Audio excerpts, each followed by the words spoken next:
ஃபைபரும் புரோட்டீனும் அதிகமாக இருக்கிற இந்த பனங்கிழங்க வேக வச்சு கொடுத்தோம்னா யாருமே எடுத்துக்க மாட்டேங்கிறாங்க. எல்லாருமே சொல்கிறது இந்த நார் பல்லில் போய் மாட்டிக்குதுன்னு தான் சொல்கிறாங்க. அது 2K கிட்ஸ் எல்லாம் இதை கையில் கூட தொடுறதில்ல.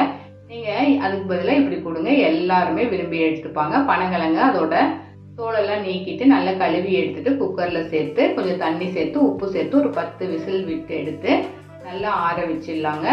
இப்போ இதோட நாரை நம்ம இது மாதிரி நீக்கிட்டு கட் பண்ணி கொரகொரப்பாக அரைச்சி எடுத்துக்கலாங்க. இது எல்லாத்தையுமே இப்படி கொரகொரப்பாக அரைச்சிட்டு கடாயை வச்சுட்டு நான் தேங்காய் எண்ணெய் தாங்க சேர்த்துக்கிறேன். நீங்கள் தேங்காய் எண்ணெய்க்கு பதிலாக குக்கிங் ஆயில் கூட சேர்த்துக்கலாம். கடுகு சேர்த்துட்டு பொரிஞ்சதும் சின்ன வெங்காயம் பொடியாக கட் பண்ணதை சேர்த்துட்டு காஞ்ச மிளகாய் கருவேப்பிலை கொஞ்சம் உப்பு சேர்த்து வதக்கி விட்டுடலாங்க. அரைச்சி வச்சுருக்கிற பனங்கிழங்கு சேர்த்து உப்பு தேவையான அளவு சேர்த்து கலந்து விட்டுட்டு தேங்காய் துருவல் கொஞ்சம் சேர்த்து கலந்து விட்டுடலாங்க. அற்புதமாக இருக்கும். ட்ரை பண்ணி பாருங்கள். தேங்க்ஸ் ஃபார் வாட்சிங்.